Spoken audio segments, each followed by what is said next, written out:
He's the best ever. Welcome to another edition of Everyone Hates Cleveland, the podcast. Today, we are going to be talking about the Cleveland Indians. And if I don't sound excited, Mike, it's because it's not that I don't like Yonder Alonso. It's that we're missing Carlos Santana. So let's... I missed my lead. We didn't sing I Will Remember You. I will remember you. Oh, man. All right, so... If anyone can't see me, I'm pouring one out in my den for Carlos Santana. Oh, man. Our lead-in could be about beer. It could be about, all the wonderful places at Ohio City. But we got to talk a little bit about Carlos Santana before we talk about our favorite first baseman this year. Well, I guess we are going to talk about our favorite first baseman this year. Mike, why did they sign Carlos?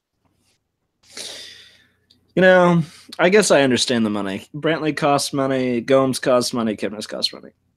I will say one thing that has most pissed me off about this is just like the dumping on Santana on the way out of town. Like Francona has talked about a prickly personality with him, which is just totally untrue. Alomar, like the same thing, talked about how he was like a light of the clubhouse and a comedian who made everybody comfortable. So first of all, screw you, Terry Francona, for taking a shit on Santana on his way out the door. That is just so unprofessional.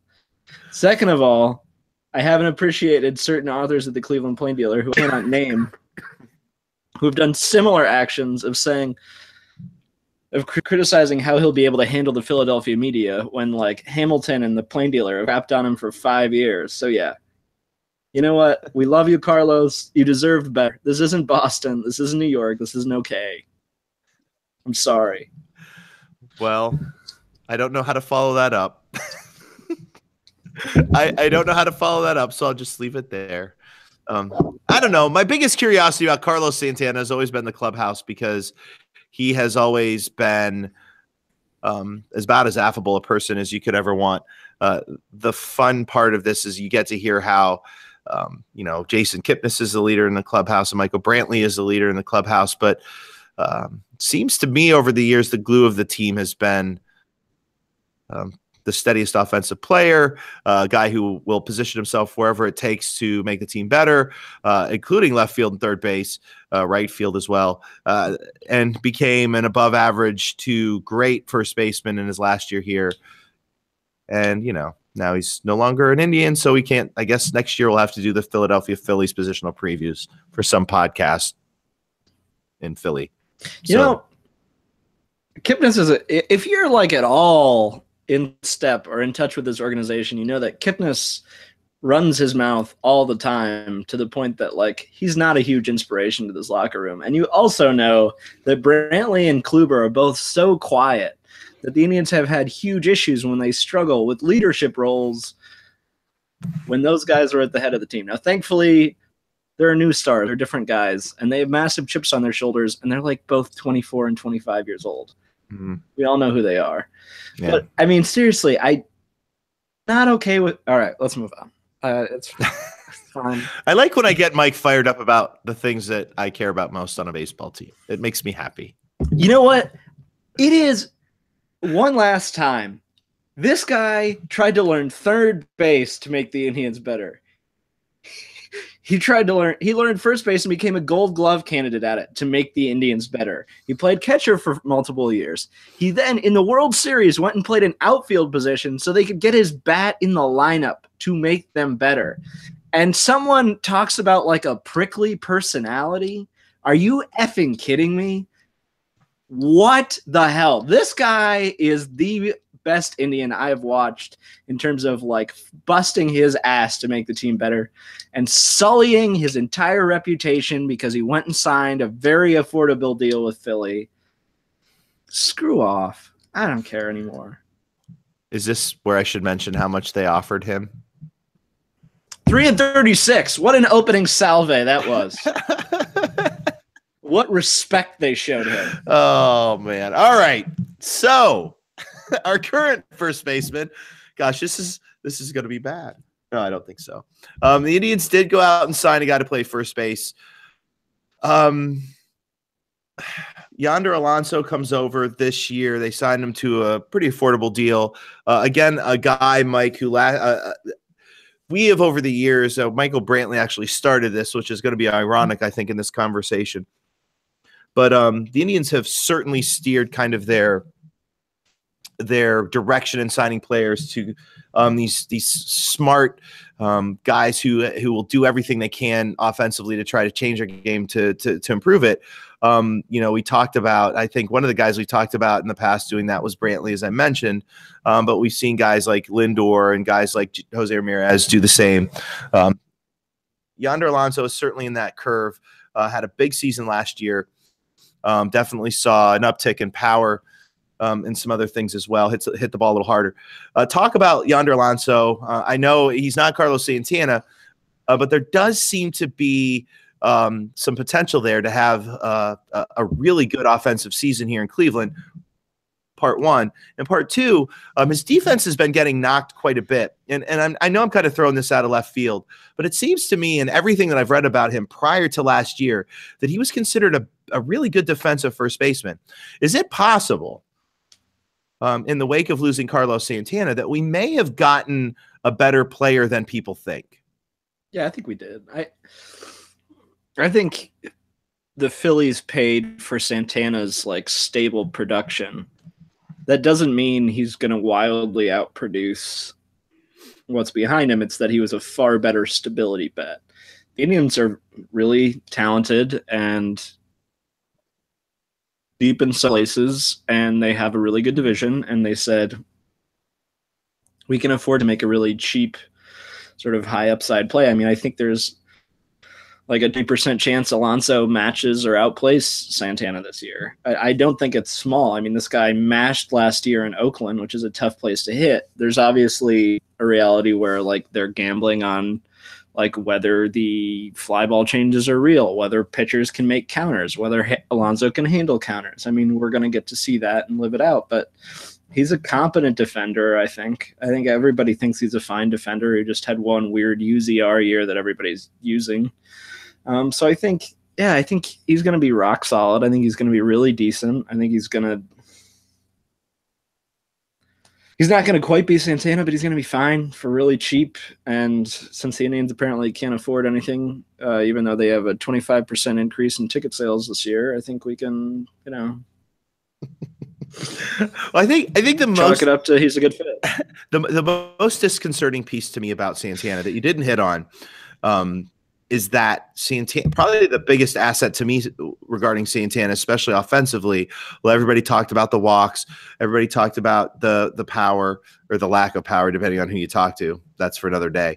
I think the one piece about Carlos Santana that I think the flexibility in his place in the lineup. I mean, you're talking about a guy who last year was hit leadoff, hit fourth, hit fifth, hit sixth. This is a guy who, while the mouthpiece of the team said he complained, never really complained about where he hit in the lineup. And could, because of the way he hit on both sides of the plate as a switch hitter, basically the same guy, maybe with just a power difference, depending on which side of the plate he was hitting on. But basically the same hitter on both sides of the plate. The one thing the Indians are going to be missing from Santana's bat at first base is that ability to hit up and down the lineup. Now, Alonso clearly is better against righties, against lefties. But, I mean, the bonus there is that obviously the Indians face more righties than lefties, as every team does. But will we see, I mean, is and this isn't necessarily a downside, so don't take this the wrong way, but I think when you lose a Santana and get a guy who obviously isn't going to be as good on both sides of the plate, is it possible that we're going to see a little bit of a platoon here with somebody else, perhaps a Yandy Diaz or even an Encarnacion getting some, God willing, some time at first base? Is that probably what we're going to see against lefties? Are we going to see Alonso hit against both sides, hit against righties and lefties, or are we going to potentially see a platoon here? Yeah, I think you're right. We're going to see a platoon. Well, is this the part of the show where you and I yell about how the Indians handle Yandy Diaz for 20 minutes? Because this feels like that part of the show. I've got to tell you, like, I'm usually the guy screaming at the top of my lungs, and I my water's gone. I don't have any beer, and having you do this is fun. This is fun for me. Don't get me started on Yandy Diaz because he really doesn't have anywhere to play. And last year we talked about how flexible it was going to be, and he could play third base, and he could play the outfield, and he could play first base, and he could DH. And what happened was we found out that he couldn't play third base because that's what the manager said. Oh, and he really couldn't play the outfield because that's what the manager said. And he ended up playing third base really well and then didn't play at all in the playoffs when we saw Giovanni Urshela do really bad things. But why talk about that? Because now we have Diaz again. You know, I mentioned him, but he's not really going to have any time at first base, is he? Like, I'm just going to stop. So, first of all, as an evidentiary matter, we have multiple levels of minor league managers who agree Diaz is a really good third base defender. Check. We have multiple levels of minor league data. We have major league data that points to him being a good defender at third. We have check and data that points to him being a decent defender in the outfield. We have internal evaluators who say the same thing. But apparently it was just too much. Whatever. Who gives a shit? We'll move on. But you're telling me the guy is perfect for this team that's carrying Alonso, Kipnis, and Brantley. First of all, Brantley's not going to be healthy, so he's perfect for this team because he's going to have to play. Second of all, they all can't really handle left-handed pitching that well anymore. Brantley certainly can. Alonso never has. Kipnis certainly has not for the last year and a half. So you have to have a guy who can play like 70 games against just left-handed pitching and pinch hit late in games. I know the Indians won't want to do that with Brantley or Alonso or Kipnis because they are narcissists, and you need to be that way to be productive. They're not narcissists. That was rude. You know, you just stick with your starters. But Diaz is just this like remarkable tool who can like allow the Indians to be super malleable, and they're like, nah, we don't want to do that. That would be too efficient. We're going to just play Diaz at third base. Because ideally he does. He makes so much sense with Alonso at first base. He plays 40 games at first as a platoon pairing. He plays defense really well there because he's a freakish athlete. He's very tall. I mean, it's a good fit.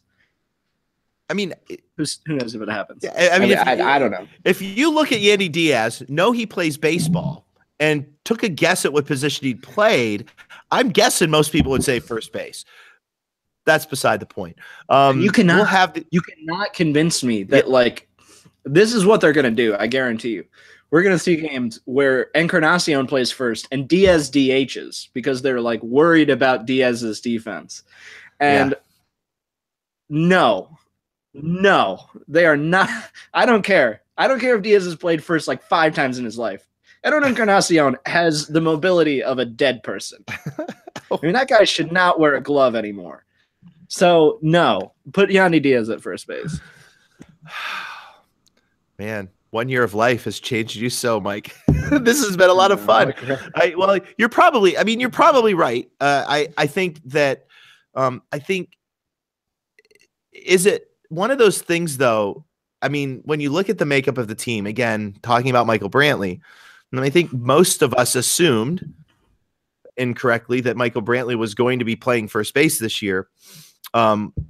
Since they picked up that option, I mean, with makeup of the team, it's probably pretty likely that we have a hole in left field. But what happens in this scenario?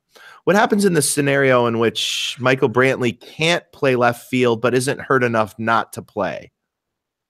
Does he play first? I don't know, Jim. Bench bat, man. Bench bat. Oh, my gosh. You know what it is. I cannot wait to get to left field. I mean, if there is a way for me to podcast every position to left field today just to talk about left field, I would do so, but I digress. All right, let's talk about Yonder Alonso. Let's go back there. I cannot believe he's going to be the least fun of the conversation today. What do you see him doing in Cleveland? Like, I mean, we saw the power pickup last year. Obviously, I think the stadium suits him a little better here in Cleveland. If we take that park factor into effect. We saw the power launch up last year. Is that what are your bets here that it's going to be consistent? I don't know, man. I think Alonso was like a really good gamble, and I think there's like I would say there's like a 70% chance he hits 20 home runs and has a 350 OBP, and that's basically 90% of Carlos Santana. For way less, but there's also I think there's a 50% chance that happens. There's also a decent chance, he's like a 330 OBP and he hits 14 home runs, and we're really pissed. And is he the lock and loaded number 5 guy when they're facing off against right-handed pitching? I would think so. What is the line? So you go. Are we going Frankie 1?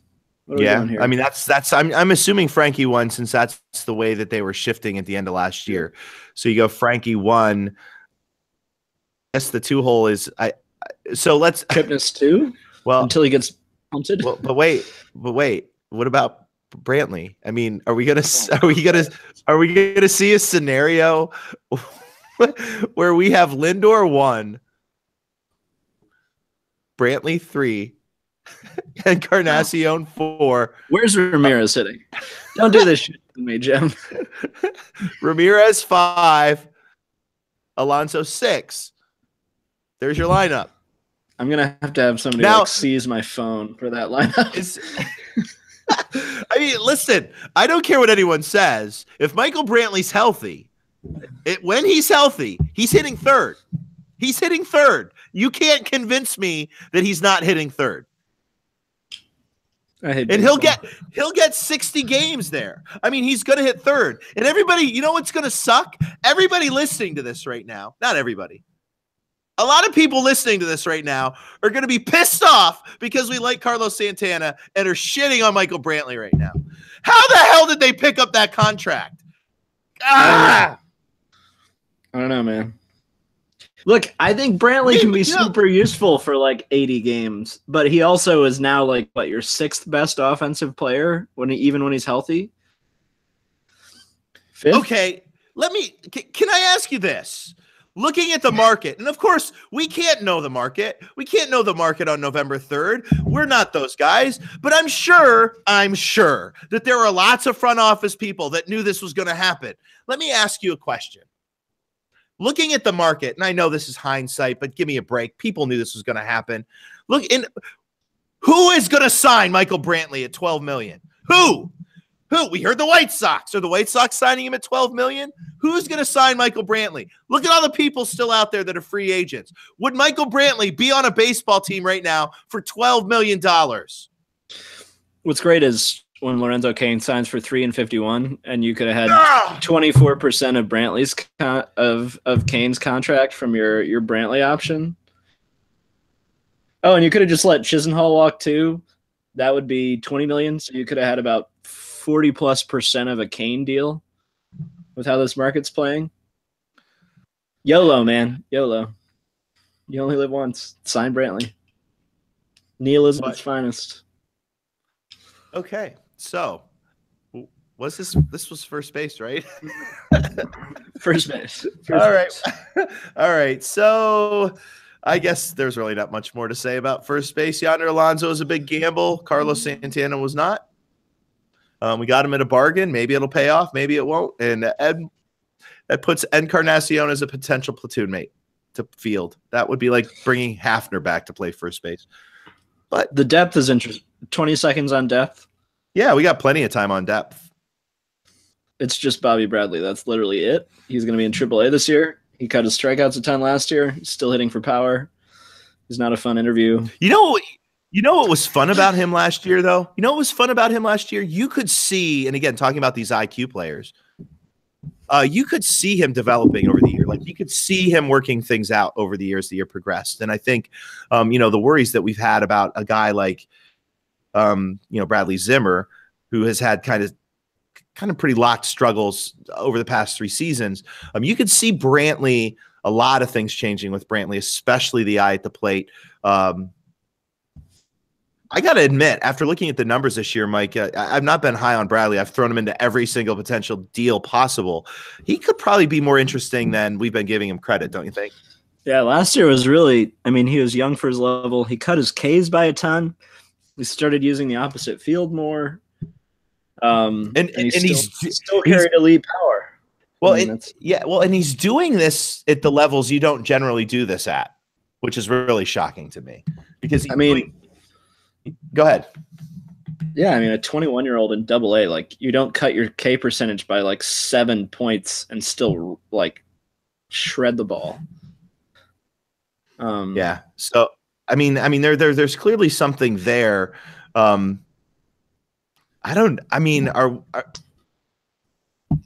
Is it? I mean, they pick up on. I mean, is Bradley a guy that they're looking at for later in the year? I mean, I guess I never really considered that till just now. Are they feeling okay because they have Bradley, who's probably going to rake at Columbus? Are they higher on him than we think? Maybe. I mean, I think that's really. He's an adequate. He's also like a decentish defender at first. Maybe they are, and I wouldn't fault them for it. He's like the first legit first base prospect since Jim Thome started using steroids. I mean, come on. I mean, when he was at third and he suddenly gained 40 pounds when he moved to first. That's what I meant. Not steroids.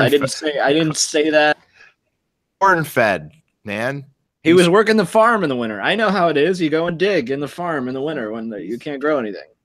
I know what it's like. I know that.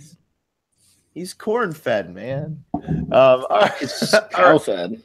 Yes. All right. So, I mean, I don't know that percentages are apt here, but let's have some fun. Let's start with Alonso, the clear starting first baseman for the Indians. Percentage of game time we see from Alonso this year, Michael? I think he plays 75%, 80%. I think probably 80% of games at first. I had 80. Definitely agree with that. All right. This is where we get some fun. Okay. So Encarnacion. I can't buy even 10% from this guy. There's no way. But go ahead. 5%. I see the 5%. I see those. Okay. Like the interleague games where they're facing a left-handed starter, he's going to play those. All right. Brantley or Bradley? Brantley with an N. Brantley. I have 15% left. I'll give him 5%. Yep. I'll give him 5. Give him a quick 5. All right, I'm gonna shock myself. I'm gonna say 0. I'm at first. God, that's the dumbest thing I've ever said. I think he's gonna see more time in the Cleveland Clinic this year. Diaz. You got 10% left. So I have 10% left. You know what? I'm taking that 5% back from Brantley. He's getting 0. You're right. I'll give Diaz 10%, and my last 5% will go to Bradley. Because he's gonna get September time no matter what. All right. I'm gonna just ride with that because I want to give Diaz that last 15%, but there's no doubt in my mind that Bradley's going to see September, some September time, and who knows if there's an injury. If Alonso goes down, that's when things get really interesting. Whether they make a move, put Diaz there full time. I don't know. Michael Martinez had to get thrown in there some point. Wait. Now Harv's going to be complaining. We're going to have him in the comments section. Wait. Hold on. I don't. This is serious too. I mean, don't get me wrong, people. I have been paying attention, but here I can't remember now. Was it last year? Was it the year before? I can't remember. Did they? And this is serious, Mike. They did pick him up this year, right? It was. I was told, it's just a minor league signing like all other minor league signings, but it is not. That is not the case. Okay. So I'm sorry. If you think that Harv's the guy we have to worry about complaining, I think they're going to take precedence. But I don't know. You know what? Second base is next. I mean, there's no drama at second base, right? It's going to lead to Brantley somehow. I can tell you that. I can guarantee you that. We will sound off on Brantley. We have themes. This is a theme show. Last year it was Michael Martinez. This year it's the Michael Brantley option. You And know, when Michael Brantley hits 330 in 150 games with 20 dongs, Jim and I will just stop podcast. that's it. That's it. Done. It's possible. Is it possible that Michael Brantley is that flex guy we've been looking for all along? Something to ponder for the next podcast. I will not ponder that. I refuse. All right. The next time you hear us, we'll be talking about second base. I think that means Jason Kipnis salary somewhere. Maybe, I don't know. Baltimore? I don't know. Columbus? I don't know. All right.